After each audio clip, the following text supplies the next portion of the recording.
from the Canaanites to the Ottomans, from bustling local markets to the breathtaking Baha'i gardens. How did Haifa become one of the most beautiful cities in Palestine? Bride of the Carmel. Imagine a city that stretches between the sea and the mountain, a city where history unfolds like a necklace of pearls. This is Haifa, the bride of Mount Carmel, a city born from the heart of legends and flourishing through the ages. Today, we'll journey through its story, from its ancient Canaanite roots, through the Romans, the Ottomans, and the British Mandate, all the way to its present. Vibrant life filled with landmarks that captivate the eye and soul.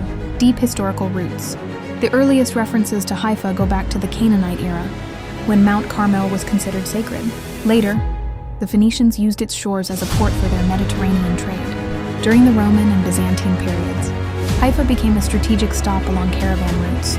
Monks built churches and monasteries, while hermits sought refuge in the caves of Mount Carmel.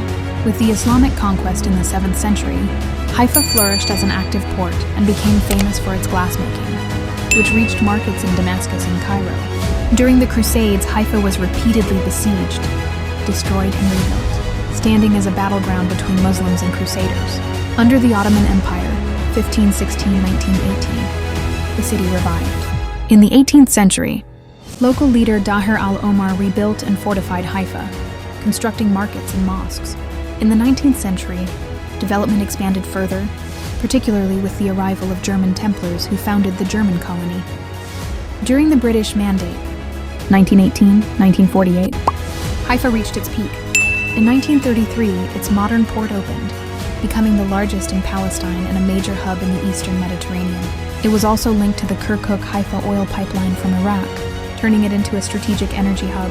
At the same time, Haifa became a center of Palestinian cultural and political life, home to newspapers, literature, and intellectual activity.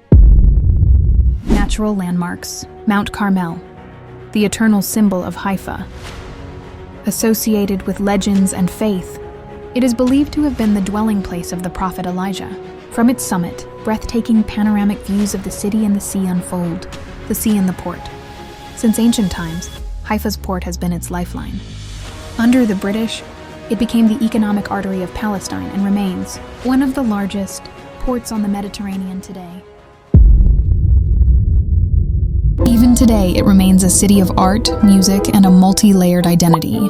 But the soul of Haifa is also revealed in its historic, religious, natural, and cultural landmarks. Historical and cultural landmarks. The clock tower in Halisa, Quarter, built in 1913 under the Ottoman Empire to commemorate Sultan Abdulhamid. It was once a central gathering point for the city's people. Khan al-Shuna Market, one of Haifa's oldest caravanserais, where traders and merchants from Galilee and the interior stopped for trade and exchange. Downtown, Lower Haifa, the city's historic heart, with Ottoman government buildings, old post offices, and railway stations.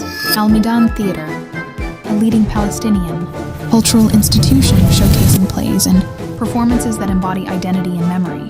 Haifa Museum of Art, hosting contemporary works by Palestinian and international artists, keeping Haifa a hub of creativity and innovation. National Maritime Museum, preserving the city's seafaring history, from Phoenician shipbuilding to Palestinian fishing boats.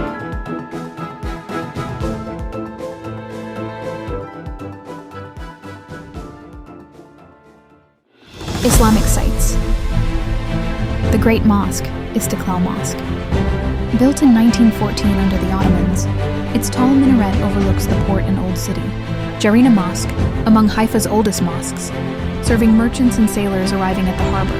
Local shrines, such as Sheikh Garib on Mount Carmel, once centers of local spirituality. Christian sites. Stella Maris Monastery, crowned atop Mount Carmel, the world center of the Carmelite order. Its church tells the story of the prophet Elijah, believed to have lived in the nearby caves. Carmel Church, tracing back to the Byzantine era, symbolizing Haifa's ancient Christian roots. Greek Orthodox Church in Wadi Misnas, still active today, serving the Arab Christian community.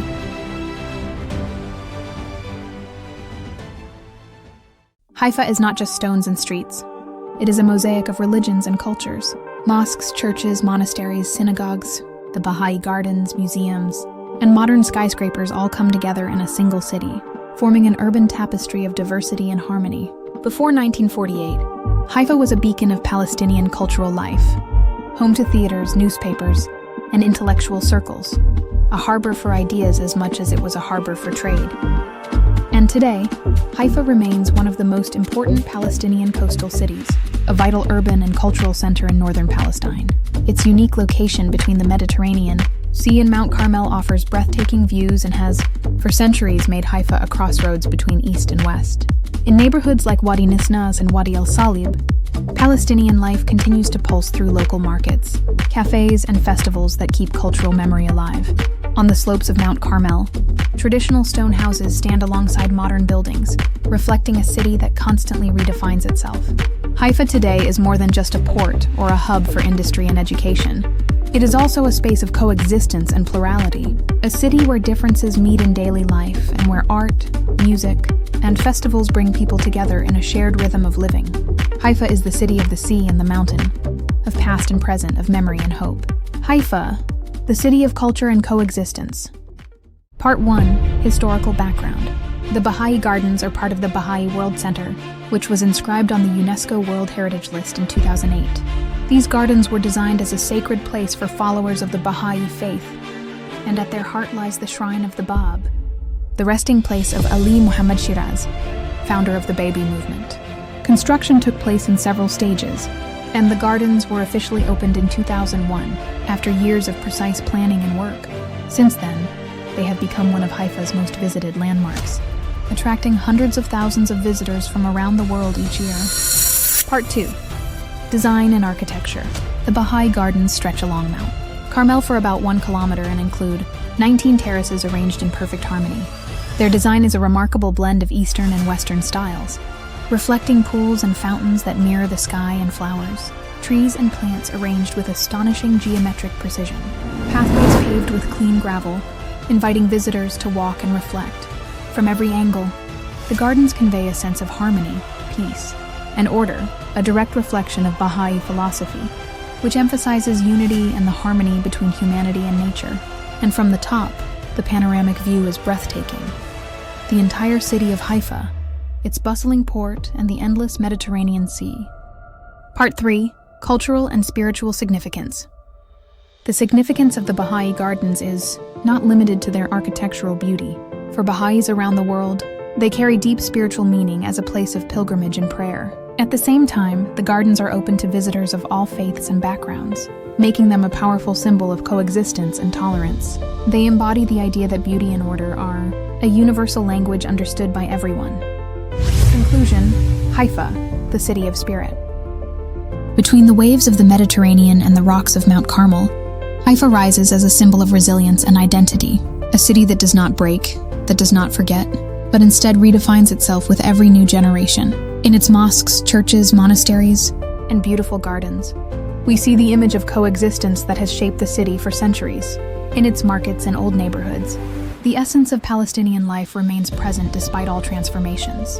It is a city that links the sea with the mountain, the past with the present, memory with hope. Haifa is not just a place, it is a living story passed down from generation to generation. Thank you for watching, and don't forget to subscribe and hit the bell icon for more journeys and reports on the most beautiful places in Palestine and around the world.